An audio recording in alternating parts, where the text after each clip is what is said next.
in action. Rules that keep things going smoothly and fairly. Rules that help us get where we're going. Help us work together, play together, and live together. Of course, in small groups, we sometimes get along without rules.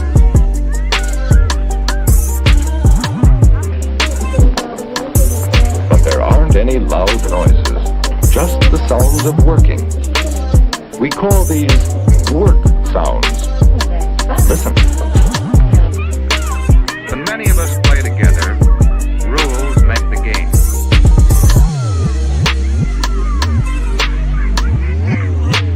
Rules help us play fair with each other, so all can enjoy the game.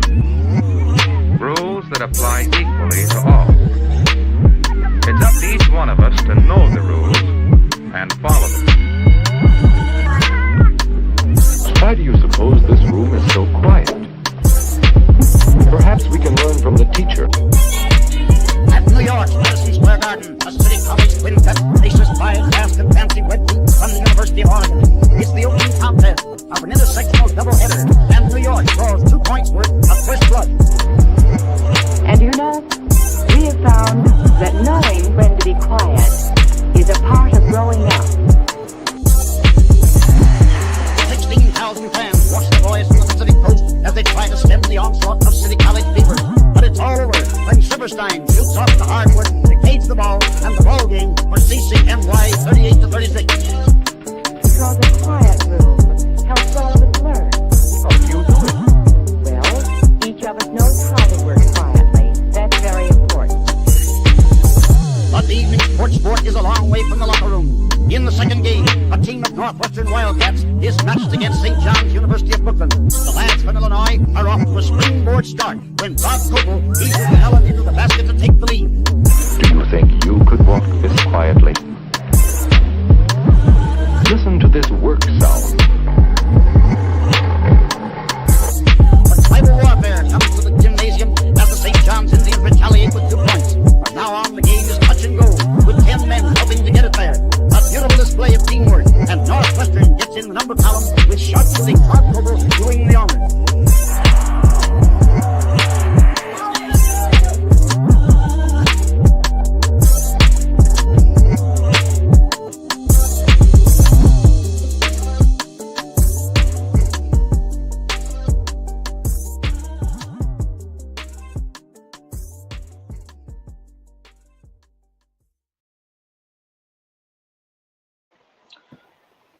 Hello, everyone. Welcome to Learn the Game. Find out if you have earned an F for effort on your love of basketball.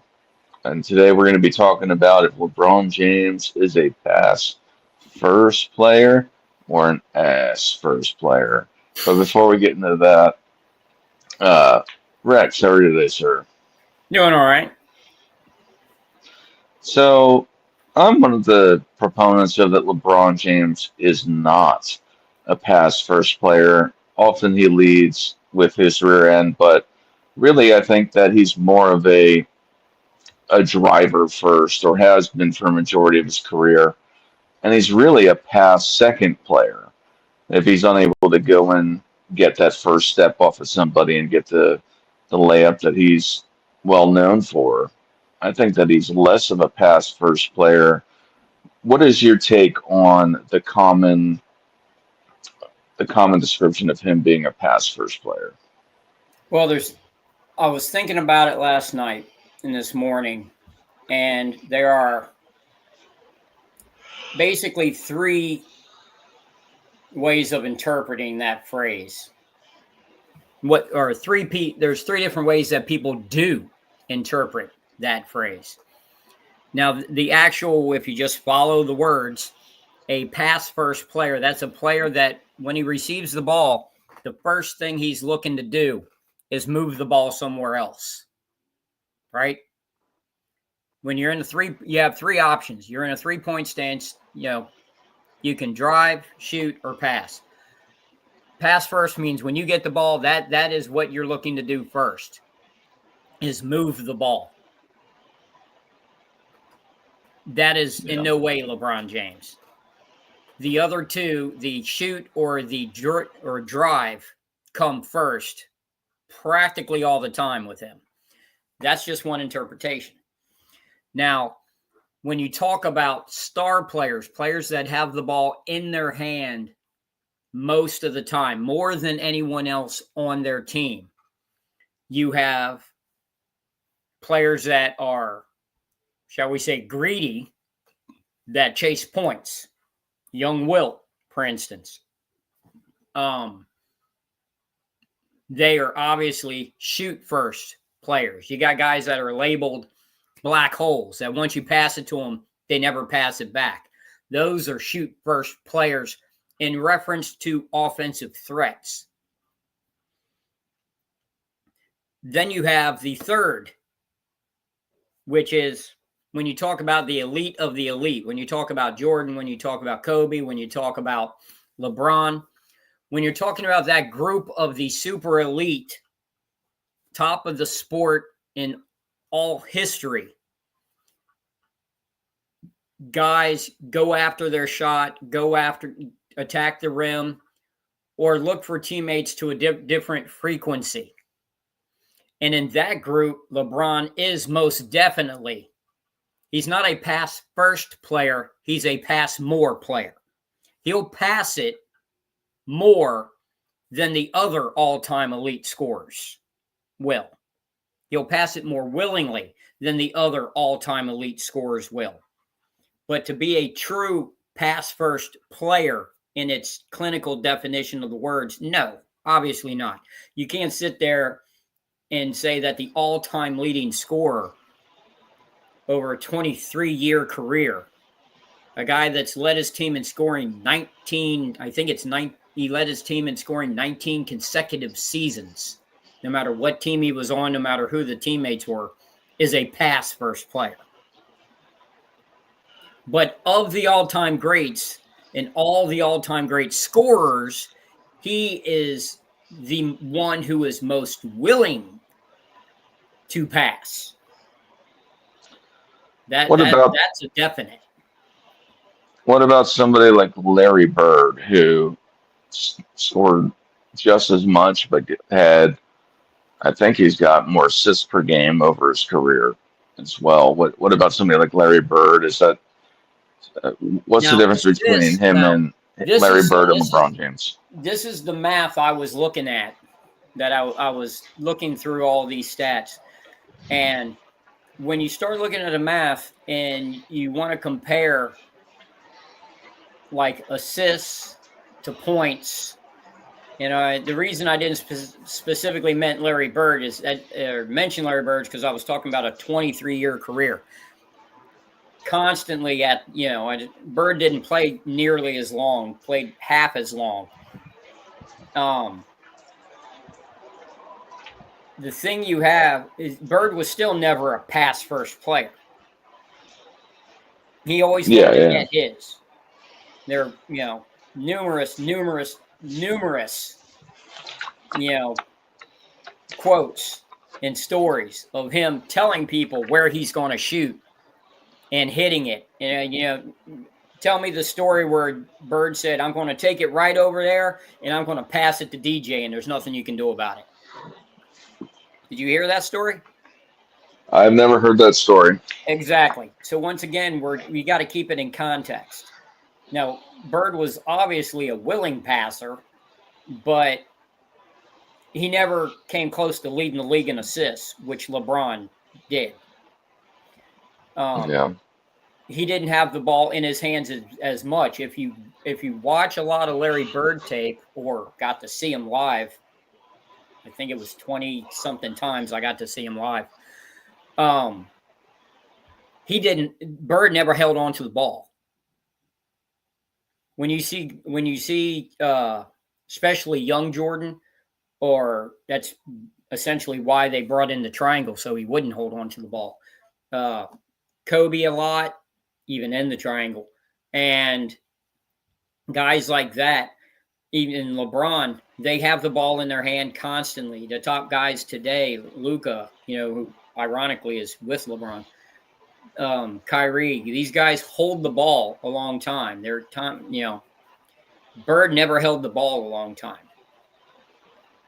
Bird actually mentions it in his first book, that when he was growing up, learning the game, his high school coach and all that, you in practice and all, they if you held on to the ball, I can't remember the whole story, but I think if you held on to the ball for 3 seconds, the whistle was blown on you and they called it a turnover because they were trying to teach you to move the ball, keep it moving. So Bird would pass along, but you see, willing passer and assist don't correlate because you only get an assist off a made basket.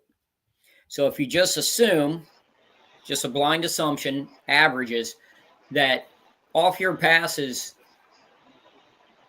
to guys that are going to shoot to where you can get the assist, they make half of those shots. The other half they miss. So if you average 8 assists a game, well, there's the potential there to get 16 assists. But on average, the guy that you're passing it to is going to only make half his shots. So you only get half the assists. But you also have the situations where guys will make a pass. They're a willing passer, and they make a pass, and the next guy passes. So there's nothing. Or the next guy dribbles and then shoots. So even if he makes it, you don't get the assist. So you can't just say, well, he took this many shots and he got this many assists, so this is the way it leans or that's the way it leans. It's not. You can't do it that way because even if you look at shots per game, that isn't their actual shots per game. You have to look at shots per game, and then you got to look at free throws. Because if you get fouled and you don't make the shot and you get 2 free throws, you still took a shot. Yeah. That's why you're getting the 2 free throws. But in the score, in the box score, they don't credit it as a shot taken unless you make it. If you miss it and get 2 free throws, there's no field goal attempt recorded, but you did. There was a field goal attempt. That's how you ended up with the 2 free throws. So even if you look at shots per game, it doesn't give you an accurate number of how many shots he actually took. So you got to look at it that way as well.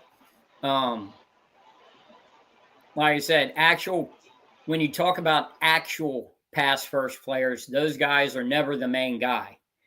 Otherwise, they wouldn't be the main guy. Because your main guy has to be a threat. He has to be a triple threat or your offense does not work. It doesn't matter who it is. People, if you want to talk about Stockton, okay, he's the all-time assist leader. Multiple seasons of over 14 assists a game. He still was not a pass-first player. What made him so dangerous was the fact that he could score. He still averaged, double-digit seasons. I believe he averaged like 17, 18 a game. In fact, when he was drafted, coming out of college, he was a 2-time Conference Player of the Year and the leading scorer, not only on his team, but in his college conference. He was a scorer coming out of college. He was a shoot-first player.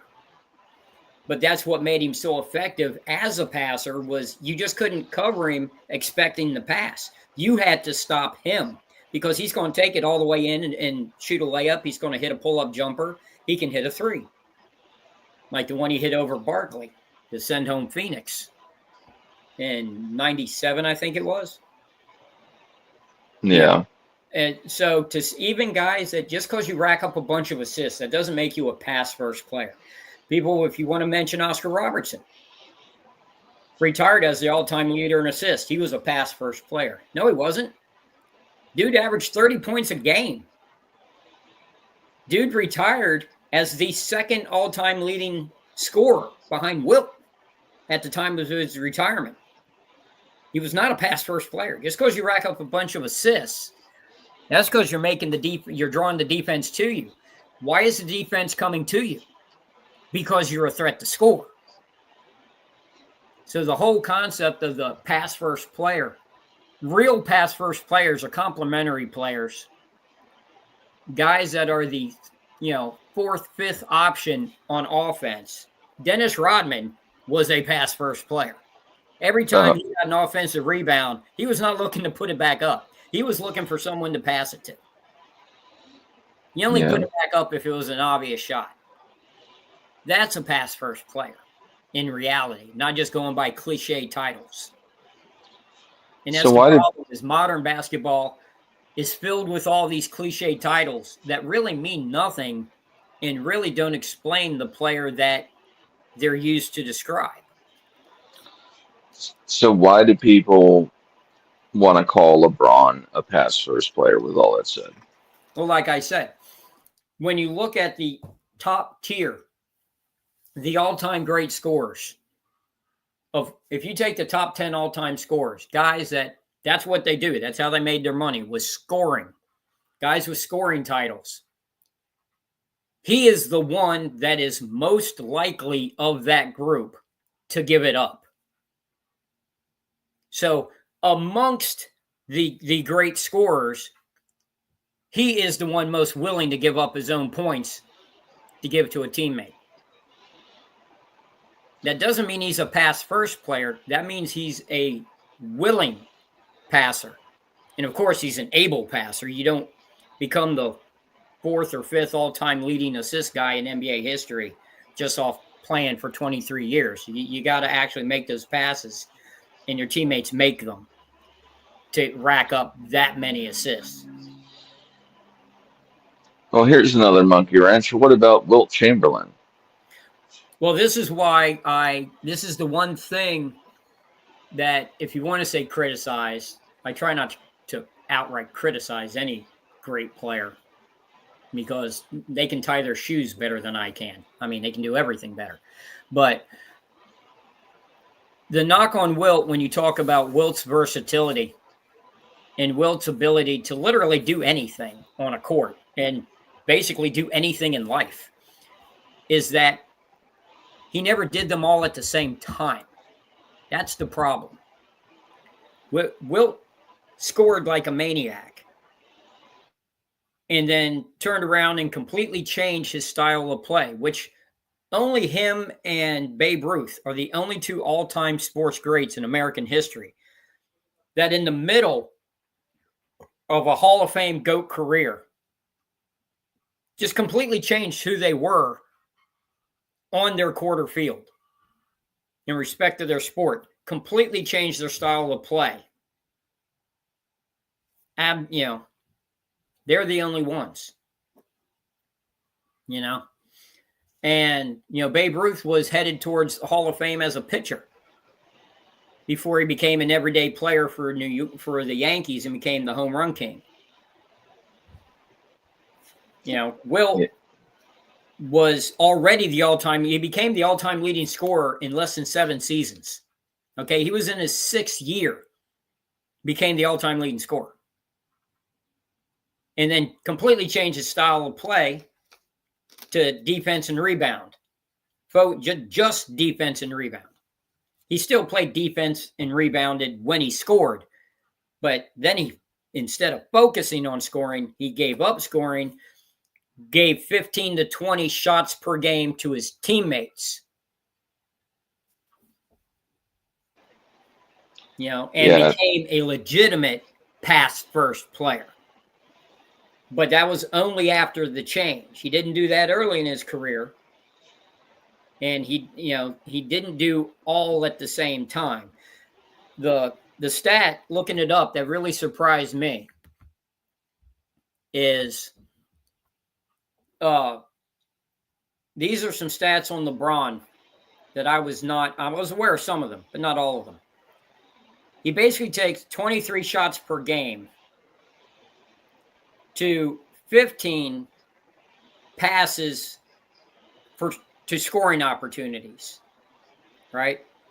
He averaged 7.5 assists a game. If you assume that the guy's shoot 50%, then he's actually made 15 passes expecting the assist. You don't always get the assist. He's been his team's leading scorer for 19 seasons. And I'm like, okay, well, that's a score first player, right? All-time leading scorer, 19 seasons as his team's leading scorer. But then I found out he's been his team leader in assists for 22 seasons. So, Yeah.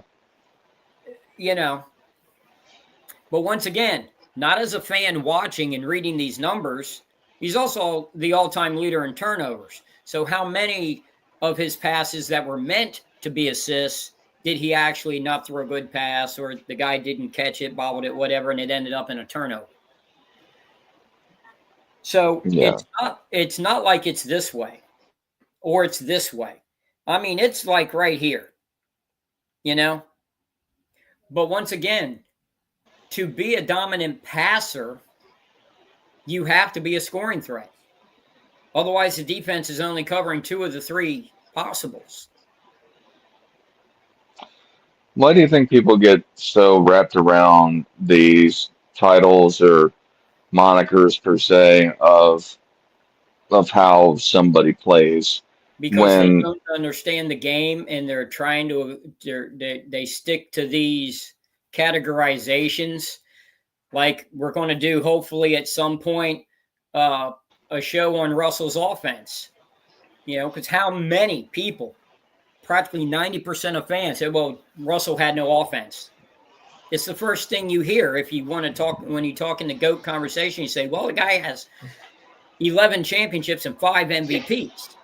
Yeah, but he has no offense. yeah, My response is always, he has 11 championships and 5 MVPs. I don't give a damn what his offense is like. To have 11 championships and 5 MVPs and not be able to play offense is more impressive. You're not helping your argument any. But Russell did have offense. But he chose, once again, pass first player, he chose to pass it to his teammates. Russell was a pass first player on offense, so he gets credit as having no offense. When it's completely not true. He did have offense. He led every team he ever played on in offense until he got to the Boston Celtics, which was the number 1 basketball league in the world. And the Celtics, when he joined them, was the number 1 scoring team in that league.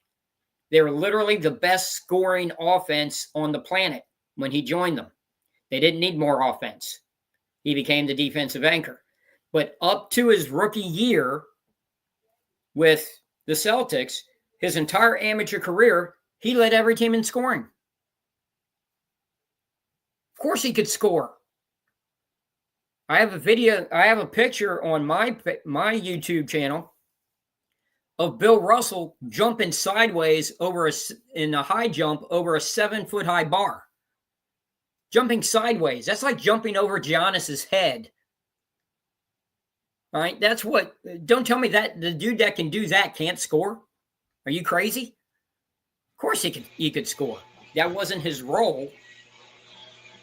Doesn't mean he can't, but Russell was a pass first player. So when you're a pass first player, you always get labeled as a guy that can't score, because the average fan out on the street, well, if you can score, why would you pass? Well, that's why they don't play pro basketball. It's because they don't understand the game. So you start getting all these labels. And the labels mean nothing, because the vast majority of them are wrong, are incorrect.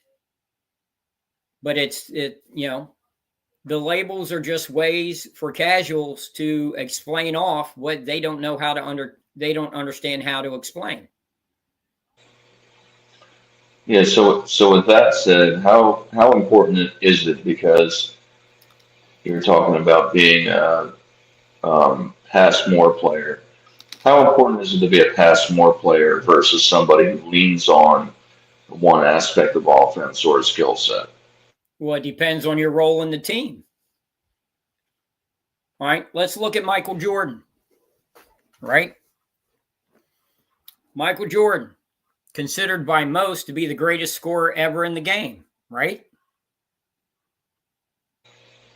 Yes. I mean, 10 scoring titles in 13 full years. 15 if you want to count partials. 10 scoring titles. One other guy, Wilt, has 7. I don't think anyone else has more than 4. He had 10. All the offensive records he had. second only to Wilt with, the vast. If you take Wilt's records out, I think Jordan would have the most scoring records, I believe. That used to be the case. Now with all the three-pointers these days, that might not still be the case. But if you take Jordan is second to Wilt, and at one time, like 20 years ago, and counted, it was like 18 different records Wilt had where Michael Jordan was number 2. So you have Michael Jordan score first, right? Score first player. Obvious. No one argues that. Greatest scorer in the league. Okay. Well, for the stint when he played point guard, he averaged a triple-double. So he can pass. He could pass. He could pass at an elite level. He could do everything at an elite level. But that wasn't his role. So he gets the label as scorer. Yeah, because that's how the team was set up. If you look at Jordan in all-star games, if you look at Jordan in Olympic competition or any international competition, he very rarely is the go-to guy. Any chance he gets where he's surrounded by elite teammates, he loves to be the other guy. He loves to be the complimentary guy. On the Dream Team, you don't think Michael Jordan could have been the leading scorer? He could have averaged 40 a game if he had wanted. But he didn't. Barkley led the Dream Team in scoring. All right? Jordan didn't lead the Dream Team in anything, I don't think. Because that's not how he prefers to play. But his role with the Bulls and his business model, he had to be the scorer. He had, that was the objective, was for him to score, and then everything comes off of that. Because you can't cover him one-on-one. The best offense, team offense, is to put the ball in the most dangerous scorer's hands first. So the defense has to react. That's how you score. You just play straight up, you don't score. By making the defense shift,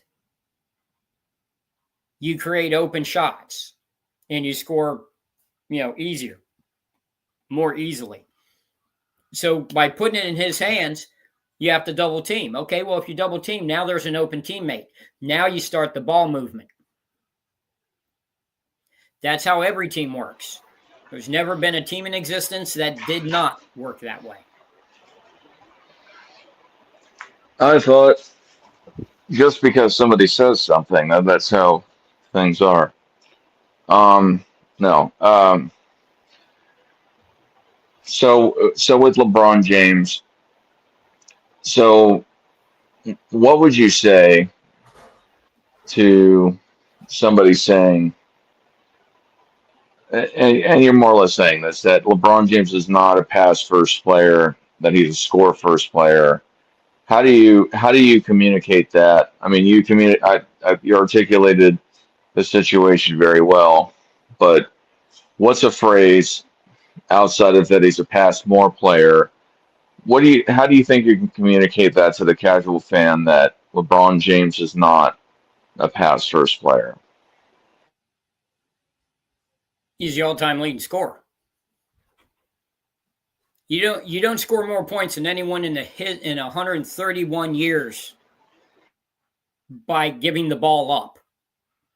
Okay? That's just it seems obvious to me. I don't know why that even has to be explained. I mean, if LeBron James was 4th in all-time assists, or 5th, wherever he is right now, I think he's about to become 4th, wherever. He's in there somewhere. Top 5. If you're top 5 in assists and you're, 45th on the all-time scoring list, then we can talk about possibly you're a pass first player. But in the number 1 league in the history of the sport, and you're the number 1 scorer, not just in the NBA, he's the number 1 scorer. He's passed Oscar Schmidt who has the world record for the entire world, any league. He's passed Oscar Schmidt. LeBron James now has scored more points than anyone in history at the game of basketball. Don't try and tell me he's past first player. That can't happen. You don't score more points than anyone by giving the ball up, which is what passing literally is. That is the definition of the pass, is you're giving the ball to someone else. It's just people are so tied up in the cliches. They want to sound like they know what they're talking about. They want to sound like a coach. They want to, like, what cracks me up is when I start hearing, first it's hearing fans call their man crushes by their first name. When they call Michael and they're talking about this guy. Now, there are some guys like Wilt. Everyone knows Wilt. Very few people have ever said Chamberlain. When Chamberlain did this, when Chamberlain did that. It's just easier to say Wilt. Everyone knows Wilt, but he's dead. When you're in these conversations with fans and they'll start talking about the players on the team and calling them all by their first name like they freaking know them, that's when I know it's a wasted conversation. Nothing instructive or informative is coming out of this. It's a waste of time. It's total fanboy talk. That's my first clue.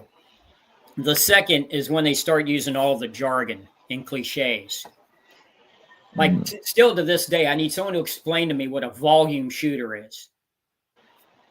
Like, I always tell people the first, like, I make no bones about it. I think Steve Kerr should be in the Hall of Fame. It's a Hall of Fame. It's not a Hall of the super greatest players ever. It's the Hall of Fame. This is now, this entire era of modern basketball worldwide is the three-point era, is it not? It is. Okay. What player has the highest career three-point percentage? I believe it's still Steve Kerr. It's Steve Kerr. So why isn't he in the Hall of Fame? It's literally the three-point era worldwide in every league at every level, high school, college, pro-am, men's leagues, kids leagues, AAU, on every continent that basketball is played on, which I believe is 6. They just don't play in Antarctica. I played in Antarctica. Every single, there's no league though. Every single league in the world, it's a three-point era. And he is the all-time leader in three-point percentage.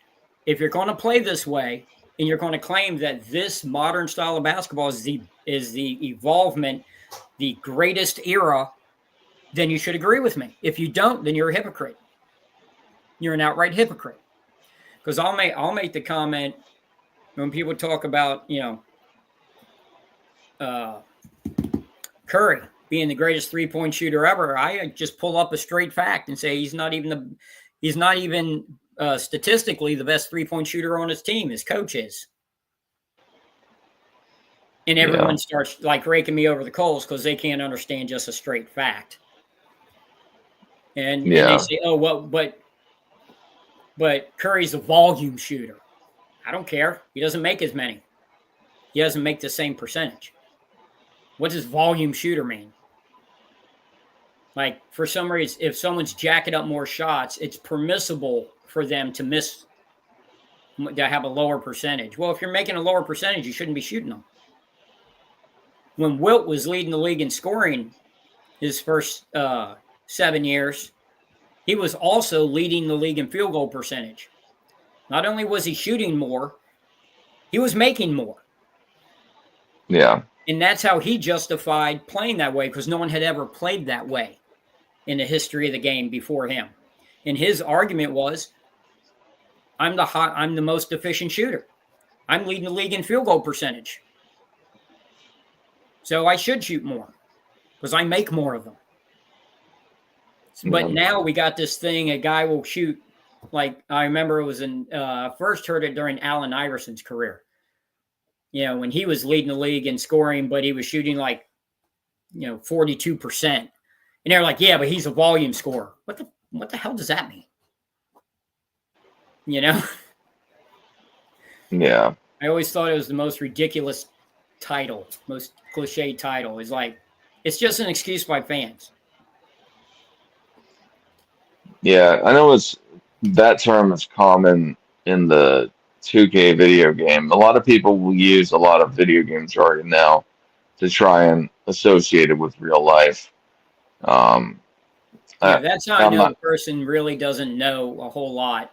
If they have to go to cliches and they'll start talking to you, calling positions by their number, like, oh, well, he's a 2, this guy's a 4, and when you want your 5 to be over here. When they start talking to me like that, then I'm like, okay, you're just repeating stuff you heard, because no one actually talks that way.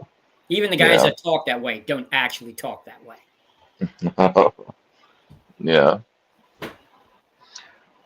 On the sidebar, I've played basketball on 3 continents, and if I ever spend time in Antarctica, I'm going to create the first Antarctican or Antarctic league, basketball They league. do have a basket.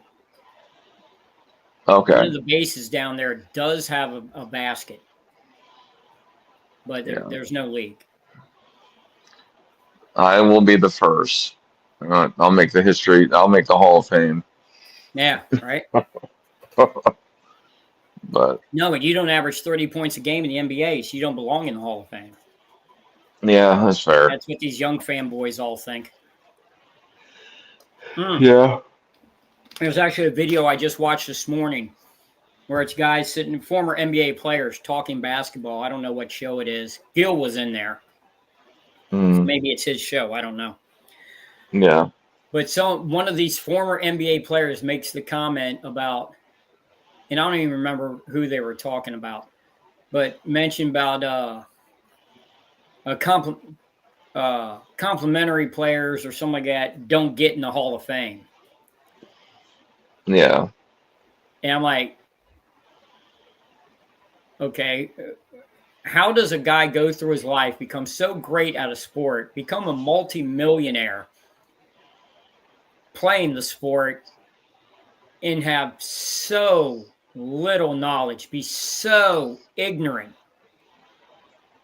of what he's talking about when talking about the sport that he became a pro in and made his life, a charm. I don't understand it.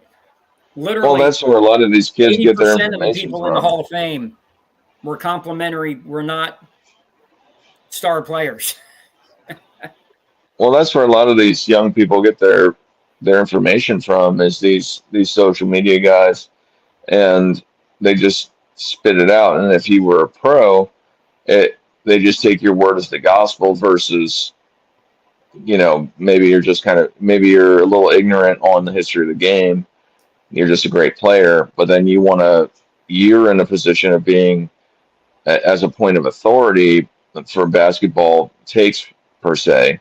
So you're going and you're spouting these things off, and because you were a pro, everyone who's listening takes it as the gospel, but doesn't necessarily mean it's accurate or it's informed.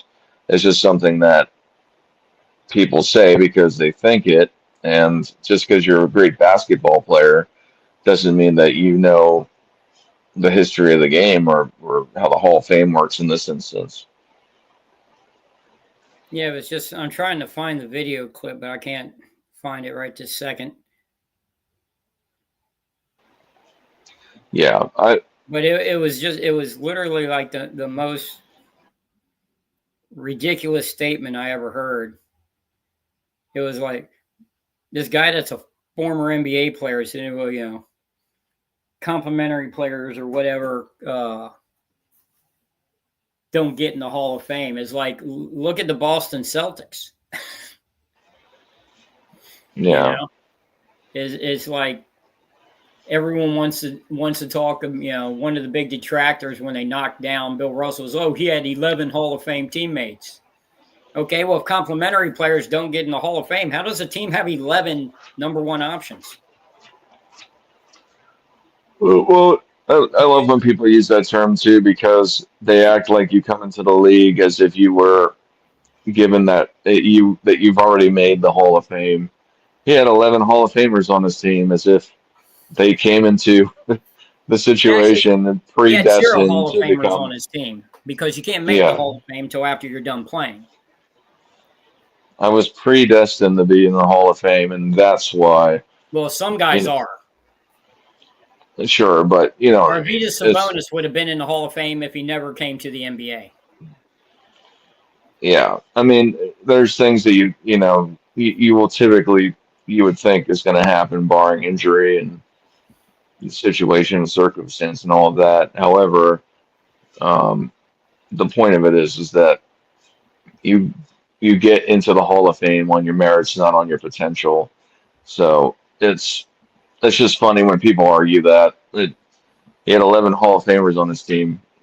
No, they had Bill Russell, and then a lot of those guys were role players and they became part of the Hall of Fame because they won 11 NBA championships or however many that they were a part of. Yeah, well, some So, of them, like, Braun, uh,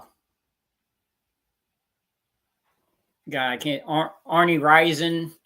I mean, those guys made the Hall of Fame. That yes, they were Russell's teammates. Arnie Rison was Russell's backup for like 2 years and yeah. averaged like 3 minutes a game or something like that. But he won a championship prior. Well, he had a Hall of Fame career at another team. Yeah. It's like when you talk about they want to count every single guy that sat on the bench while Russell was playing. That eventually, now Arnie Rison got into the Hall of Fame 40 years after he retired, 20 years after he died, right? 40 years later, he was put in the Hall of Fame. So they get to count, that's another one that Russell, that's another reason why Russell won, because this guy sat the bench behind him. But his Hall of Fame career, I believe, was in Syracuse. But they want to count every guy that Russell played with to detract Russell. But then when you sit there and say, okay, well, how many Hall of Famers did Jordan play with? Yeah. And they name off, the obvious, well, Rodman and Pippen. And I've had Jordan fans tell me Rodman and Pippen, that's it. And I'm like, no. Kukoc is a Hall of Famer. Robert Parrish is a Hall of Famer. George Gervin is a Hall of Famer. Artis Gilmore is a Hall of Famer. Oh, well, they just sat the bench. Well, half the guys that you claim for Russell just sat the bench when they were teammates. What's the difference? If you want to count every one, you count every one. Yeah. But that's what casual fans do. They just go by groupings. They go by cliches. LeBron is a pass first player. No, he's not. He absolutely is not. But of all the greatest scorers of all time, of which he is obviously one, he is the one most likely to give it up when he has his own scoring opportunity. Yeah. And that is what LeBron is. But the reason he's able to pass and rack up assists like he does is because he's such a dangerous scorer. It's like the whole argument over Pippen. Now, when people talk about how good or how not good Pippen is when they try to rate Pippen, what a lot of people don't understand is, okay, you're the opposing coach, right? Let's say you're Chuck Daly. I'm Chuck Daly. You're deciding that, okay, we're playing the Bulls and you want to double team Jordan, right? You want to force him to give the ball up. So you're going to double team him. Who are you going to double team him with? I'm going to double team him with, I guess, I don't know. Let's do Thomas What position? and Mahorn. Let's just pull it one side or the other. We'll get a small guy and a big guy on him. All right. Well, you got Dumars on him. You got your shooting guard Best Yeah, yeah, defender yeah. in the league on him. Yeah. Okay, so who you going to double team? Use to help double team. You can't double team with your point guard Yeah. because he's too small. Jordan's You can't do. advantage over Dumars was he was 2 inches taller, could jump higher, and had a longer reach.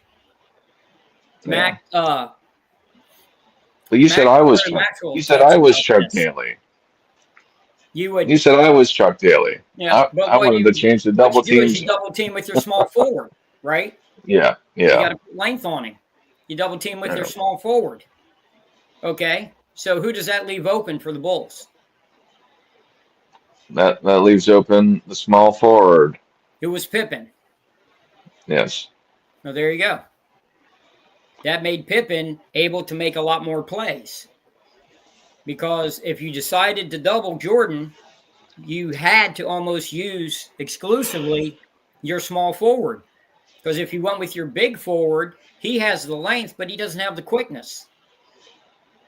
If you go with your point guard, that's just another guy that he's going to shoot over. Imagine getting doubled by Dennis Rodman and Joe Dumars. Yeah, well, that's basically why, Bulls lost for 3 years. Yeah. Not a fun time, I would think. But that more than anything is what helped Pippen's development. Was he was able to initiate moves and make decisions with a man chasing back to him, not already on him, which means you get a running start with every play. So he developed. You get a lot of, if you get the ball and your man's D'ing you straight up, you don't get to make a lot of the plays that you make if your man goes to double team and you make a cut and then you get a pass and now you get to make a decision on the move. You get a whole lot better at it, a whole lot faster. Let's bring it back for a second with LeBron James and the Hall of Fame teammates. Do you think that what is your take on LeBron James changing his teams and going and developing quote unquote super teams? Do you think does that affect his legacy at all? It shouldn't. It will with fans, but it shouldn't because it has nothing to do with his on-game performance. That's business. It's a business. Yeah. That's what so many fans forget. It's not down at the Y. It's not the local church league. It's their profession. It's how he's become a billionaire off of it. Okay, he has generational wealth for 5 generations from playing basketball. It's his profession. The decisions he made were business decisions to further his career. I've said 1,000 times, if he wanted to further his career on the court, he should have went to San Antonio in 2010. Because if all he wanted was accolades and success on the court, that would have been what to do. Because they conceivably, with him, Kawhi, Ginobili, Parker, Duncan, they might have won 4, 5, or 6 in a row, unless the league intentionally tried to break it up. And he could conceivably be edging, near Russell territory. Maybe not Russell territory, but towards Havlicek and Satch Sanders territory, 8 championships. Yeah. Quite possibly. But he wouldn't have gotten the money if he went to San Antonio and he made business decisions. Can't quote a man for supporting his family. You can't criticize a man for providing for not only his own family, but all of his descendants. If you're doing that, then you're just a punk. These guys are making business decisions. Basketball's their life. It's not like, let's just say being a horticulturalist and talking basketball on the side. It's their actual profession, and they're making generational wealth to support not just their immediate families, but their extended families and all of their descendants for 100 years. So whatever Yeah. decision you have to make to do that, you're not a man if you criticize a man for doing that. Because that's a man's These- first job. These darn horticulturists Yeah. trying to take away a man's business and his life, talk it out of existence, criticize it. Worst type of people. You realize the 5 or 6 people watching this have absolutely no idea what we're talking about. Horticulture, the profession of. So okay, so what's the difference between a botanist and a horticulturist? Let's just not get into that. We'll lose the 3 or 4 people we have if we start talking on that front. But that number up at the top. Yeah, it It's has to wrong. do with degree. Well, 17 of those 150 people watching are horticulturalists. But no, it has to do with degrees. Oh, okay. To make it super simple, it's like the difference between like say a dentist and an orthodontist. Oh, okay, got you. There's different levels. Yeah, I knew once upon a time. I forget though. But yeah, what? Who? Excuse me. I got a burp. What? So if you had this, so just to bring it back full circle, is LeBron James a pass first or ass first player, or neither? Well, it's neither. Okay. I know a whole bunch of people, especially Jordan fans, do not like LeBron, and I'm not a big fan of his either. But I'm not a fan of any player. He's a great player. One of the he's had a unique career. Put it that way. No one else has had a career like him. Yeah. In any way you want to put it, the numbers, the longevity, this basically living in the finals for half his career. Him and Kareem did that. It's it's just one of those things. And detractors saying, "Oh, he's 4-6 in the finals." Okay, well, Jerry West is like 1-8, and I think Elgin Baylor was 0-8. Does that mean they outright sucked? Well, according to this logic, yes. Yeah. Well, it's not logic. That's the problem. Yeah. Now the thing is, and it's a business thing. That's the thing is I which explains why, I didn't have much at all of any career in the sport, but I didn't base my decisions on business, which is a bad thing looking back. But, when you say, well, how can I love Russell, and if people try and pin me down, I don't think Russell's the GOAT. I don't think there is a GOAT. But if you're going to say, no, well, just who would you take over anyone? I would take Russell first in a, time machine basketball, as you put it, all-time draft. I would take Bill Russell first over anybody. But you'd want to play with Wilt Chamberlain. Because I remember you would say you would want to pick up in a pickup basketball game. You'd want to pick up a young Wilt basketball. Chamberlain. Wilt Chamberlain is absolutely unbeatable in pickup basketball. Yeah, he's absolutely unbeatable.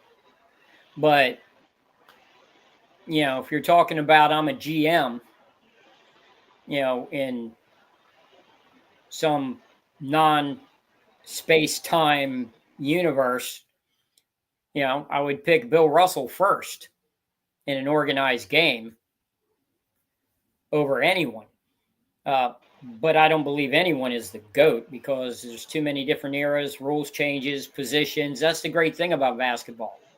See, if you want to say, okay, well, who's the MVP, who's the GOAT in chess, as far as the actual pieces. Well, the queen is, because the queen can move anywhere, any direction, any amount of spaces, right? And that's your most powerful piece. The queen always wins, right? Yeah. There's some kind of stat that if you lose your queen first, your chances of winning in chess drop by like 83%.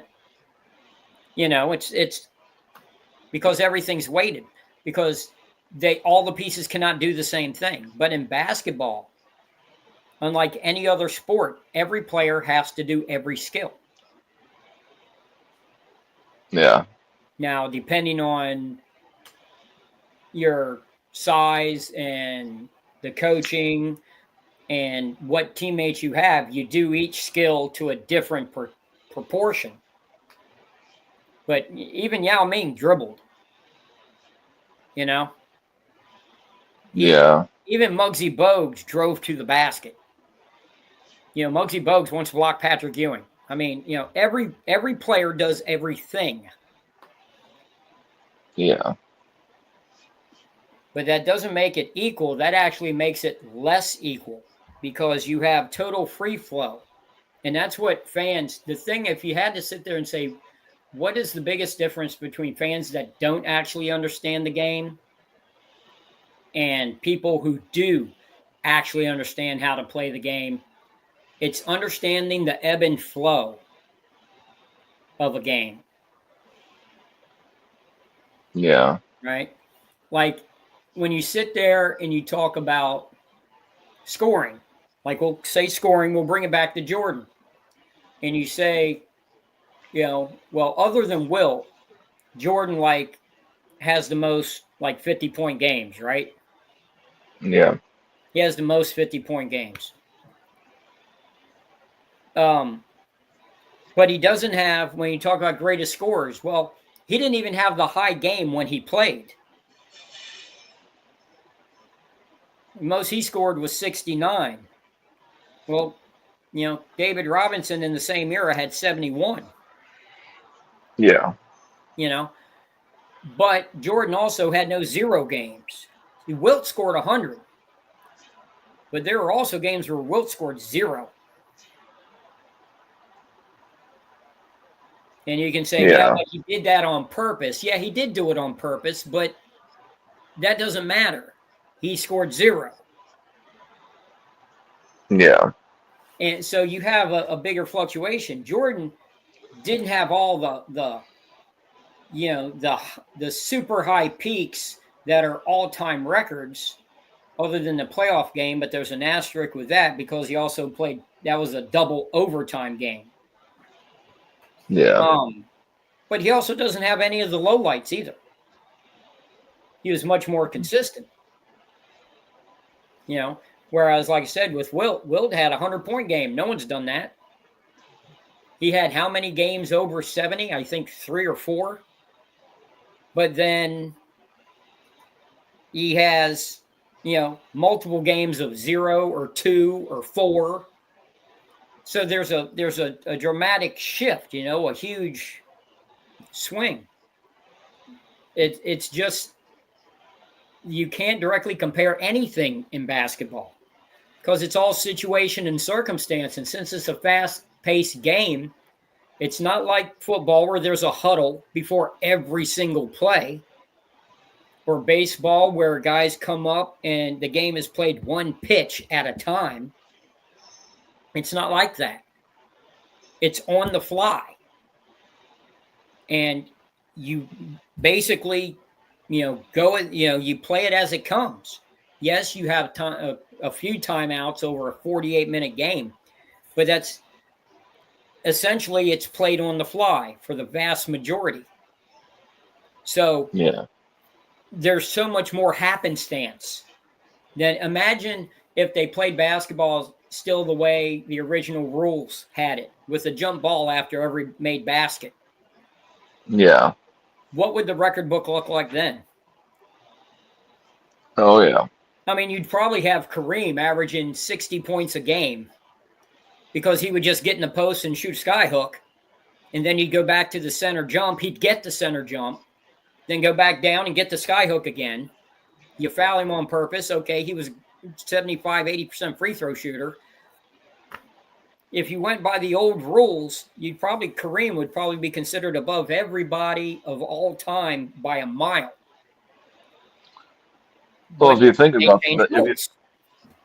if you think about that, there's 11 players on each team, and if you've got an all-time team or a world-class team in the NBA, I would think that Kareem may be scoring less per game if you got 11 guys out on the court. at the Not same by time. playing the old rules, because you basically get a timeout after every made basket. Well, what's the coach going to do? You start every play going to your main guy. Well, Yeah. by the original rules with no lane, no 3 seconds, you got a guy that's 7'2" with an unblockable shot. You go to him every play. And then That's fair. And then after every play, you go back to a center jump. Young Yeah. Kareem is getting 80% of those. Yeah. You can touch the top of the backboard. You're getting 80% of those center jumps, and then he's getting it again in the post with no lane and no offensive 3 seconds. It's a layup every play. Yeah. Yeah. And if you foul him, he was a 75, 80% free throw shooter. Unlike Wilt and Shaq and those guys. So you go to Kareem every single play. If you have a stoppage, every single play. But by basketball having a 24-second clock and a running game that the clock keeps going after a made basket, you inbound it immediately and you go. Now, it was better for me with international rules because the ref didn't have to touch the ball. So we kept going. I was always pushing. And there were times when I would jump into the stands, pull the ball out of, a fan's hands and throw a half-court pass to a teammate down at the other end from 3 rows back. That was legal. International ball. The ref didn't have to touch the ball off and out of bounds. Yeah. Now, sometimes they would blow the whistle if a fan did not give it back immediately. They would stop it. But if I was able to chase it straight in and just grab it immediately and keep moving, turn and throw it, they would let it keep going. Yeah. Yeah. I used to love doing that because every player, once the ball gets out of bounds, they instantaneously, if you ever watch, they drop their shoulders in their hands, which means a baseball pass length of the court is an open play every single time. And I used to just feed on that. Yeah. But in the NBA, ref has to touch it. Defense has to get a chance to set. But that's the most you get to being able to set up. You have to call your offense as you're dribbling up the court. So it's constant movement. So there's constant give and take. People don't understand with Jordan's 63-point game against Celtics, the Boston's defense for that game was actually decided by Red Auerbach, who was team president, and said, we need to play this young guy the same way we used to play Wilt. In that we're going to pressure him. Yes, whoever's covering him is going to pressure him. But mainly, we're covering everyone else. We're shutting down Paxson. We're shutting down Dave Corzine. We're shutting down David Green, shutting down Oakley. That's what we're going to do because we're going to score 110 points a game. He cannot score 110 points on his own. So we're locking up all his teammates. Doesn't mean we're not playing him. We're still playing him hard because we got to tire him out. But we're locking up the teammates, and we're going to rotate defenders on him so our guys don't get tired and don't get in foul trouble. Now you look back and you're like, man, Jordan worked them for 63. They put 6 guys on him. They had to keep changing guys out because he was just wearing them out and smoking them. No, that was their game plan going in. They knew they were going to keep changing guys. That was the plan, to keep a fresh guy on Jordan, make him put the ball on the floor, tire him out, and D up hard all of his teammates. That's the same way they played Wilt. Absolutely. Hey, Rex, what are we going to talk about next time? I know you got a few responses in the comments section when you polled everyone. What are the things that we're going to talk about next time we get together?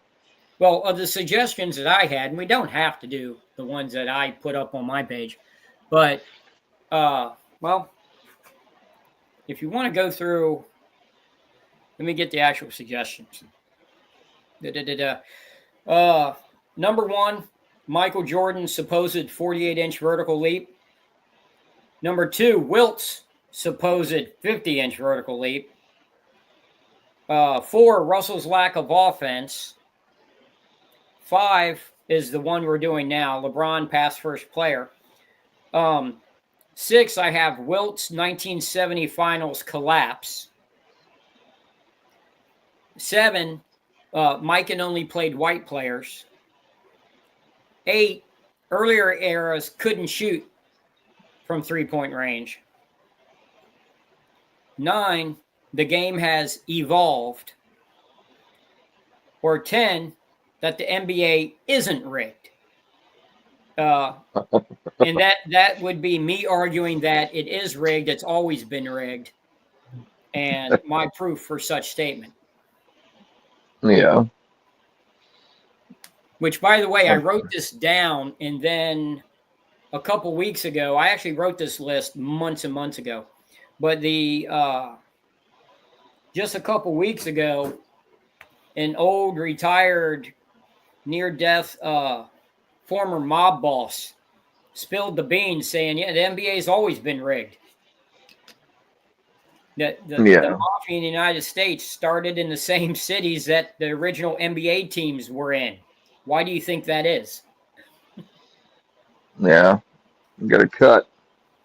And I went back and looked, and if you look at the original NBA teams and the cities they were in, and you cross-reference it against known mafia, strongholds, if you'd like, highly prevalent mafia crime areas, homes to organized crime, they literally are the same cities. Yeah. Even the smaller one, even, Syracuse. And, some of the towns that you wonder, how could this team have a professional team? It's like a third-rate city. Like, you have huge cities, then you have smaller cities, and then you got, third-tier cities. But yet those third-tier cities had NBA teams. Yeah, that's why. Yeah. But hey, Rex, Badot 2K says I really appreciate these conversations. Thanks, guys. Thank you, Badot 2K191. Yeah, and just keep giving us ideas for what to talk about. And guys, call in. Me just talking to a screen. It's just we need to have some interaction back and forth. Yes, please call in. I drop the link every time. It's okay if you don't, but it's great to talk to you guys and get your perspective on things. And a lot of the time, Rex is super knowledgeable. Sometimes somebody comes up here and they wow Rex. Yeah. Or they, so. Rex, was MJ really exiled from the NBA for gambling? No. I worked for Michael Jordan's hometown newspaper for 8 years and know a bit of stuff. I can't talk about everything, but I do know a lot of backstory stuff in reference to that and other things throughout his career. But no, his decision to leave was all on his own, and he was they did attempt to blackmail him, wanting to mess with NBA games, because the whole getting in debt with the mob thing is not a result. That's a cause, not a result. They probably cheated him for him to get that deep in debt. But two things that they did not understand about Jordan when they tried to pressure him to fix games for them was, number one, because of his shoes and his endorsements, he was both too high profile for them to actually do anything to him. And second, he actually had more money than them. And he would not accept when they tried pressuring him, he was already deciding to leave. And that went in, I'm not saying it went into his decision to leave, but he basically was like, you want to pressure me to fix games? I just won't play. It wasn't an exilement. And he had talked and told his father after the championship ceremony in '93 that he was seriously considering hanging it up because of the whirlwind. He had gotten too famous. You know, he was up there with like Michael Jackson as far as worldwide fame. He couldn't go anywhere. There was nowhere he could go. And it was just too much. He was worn down. He had played basketball year round for like 4 straight years at that point. The last year, losing to Detroit, he took no time off, went straight to the gym to bulk up, to work on his game. Then they go all the way to the championship. Then they run and they go to second championship. Then it's straight to the dream team, then straight back for '93, and then they win the third in a row. He had played competitive basketball, basically for at least 1,000 days nonstop. Yeah. And was just, I'm done. I need a break. I need to step away. And that's where he didn't know he was going to play baseball at that point, but he had told his father before his father was killed that he had probably played his last NBA game. And once his father got murdered, of course, that changes the dynamic in ways that we can't understand. And, that's why I don't like judging the whole thing, because none of us have gone through all that craziness that he had to go through. But he was not exiled. Trust me. If Lance Armstrong his cheating was covered up by the UCI because they realized that banning Armstrong was the right thing to do, but he's making so much stinking money for us. How can we do that? Stern felt the same way. If he knew something, he was never going to suspend Jordan, because that's essentially just shooting yourself in the foot.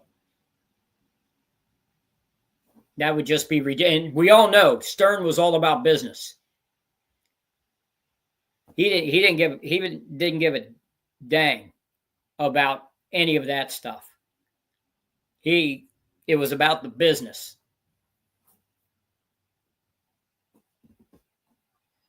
Is Luka the most gifted scorer since Kobe?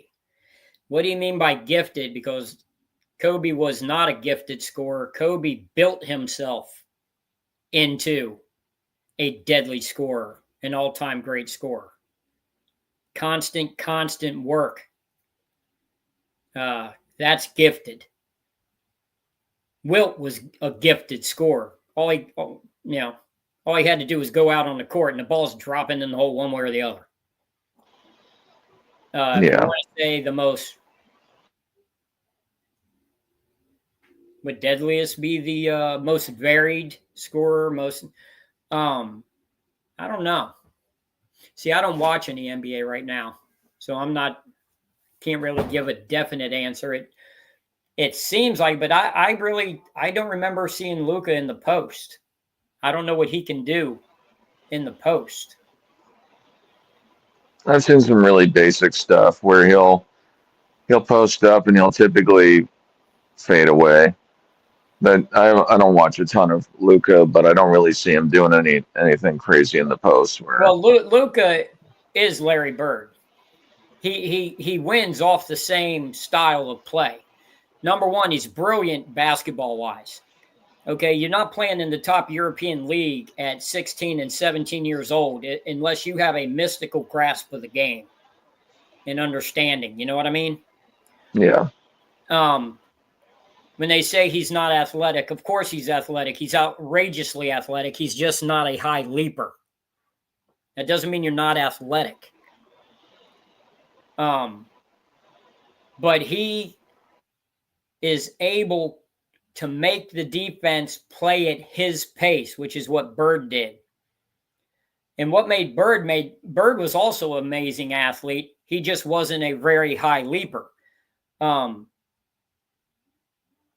But Bird was a great athlete. You don't get to play in the NBA if you're not athletic. I don't understand how people say this stuff.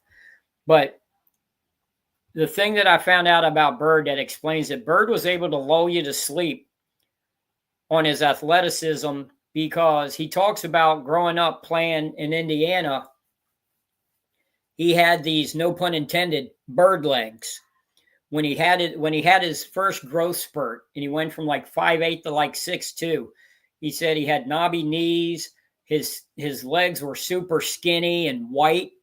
He didn't tan very well, and he was always embarrassed by his legs, so he always played in jeans.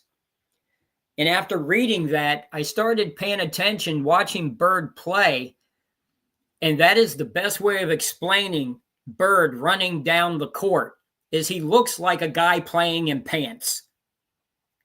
He runs not like he's in athletic shorts. He runs like he's wearing jeans. And I found out, that's literally how he learned to play. He always played in jeans. But what that does is it throws the other guys off because how you're running, how you're moving, you're looking very unathletic, which is Luka looks very unathletic. He slows you down. He makes you play at his pace. He slows you down, and then bam, there's the quick move. And you're not ready for it. You're off balance. He creates the separation, and he gets an open shot. And when you're able to get open shots like that, it means you're more comfortable shooting because every shot's open. So you might sit there as a fan and watch him shoot a three with a guy right in his face. And the guy's fingertips barely miss the ball. And you think, wow, he was just totally covered and he still got it off and made it. Well, no, he was wide open. But after playing for so much and so much muscle memory and so much repetition, he knew exactly where his hand was going to be at the release. And playing against this guy, however many times he had played against that guy, and whatever quarter that game was in, he knew how close to a shot that guy could get. And the difference between fans and amateurs will sit there and say, that guy can get close to my shot. But a pro will tell you, not close to a shot means he ain't getting the shot. So there's no pressure. If you're shooting and there's no one else on the court, or if you're shooting and the guy can get within an inch of the ball, but you know he can't get the ball, it's the same thing. It's like shooting in an open gym. Where amateurs, all of us normal people, you get tight in your shoulders when you see the guy coming at you as you're shooting, right? Everyone watching and listening knows exactly what I'm talking about. You're lining up for the shot. you're starting to go up and you see the guy running at you. And it distracts you off your target because you're wondering if he's going to be able to get to it or not. Luka doesn't. He already knows from all the years, decade of practice, and his level of talent and his playing all over the world against every level of competition and every type of defense. He knows that guy isn't getting to it. So just like Bird, he shoots it like he's the only guy in the gym. Because it doesn't matter if you get to my hand after the ball's gone. It's gone. So Absolutely. it's wide open. That's the attitude difference between pros and amateurs. Hey, Rex, I got to get going, but it was a fun time. Yeah, please let us know in the comments what you want us to talk about next time. We got a couple lined up. Some people have followed up with it on Rex's channel at Politicus Rex. But please, if you've come here, please like and subscribe to the channel. If you've liked what we've talked about, if you're a newcomer, really helps us move this channel along. Rex, you have any last words for the people? I believe Academy still has a sale on basketballs going. Go buy a ball, go out and play. Play. Don't shoot alone. Play basketball. 1-on-1, 2-on-2, horse, 21, 5-on-5, whatever. Go play. Learn the game on the court. I just want to say never trust horticulturists. Anyway. Thank you. Yeah, but yeah, anyway, thanks all for joining. Learn the game, play the game. Don't get an F for effort. See you next time.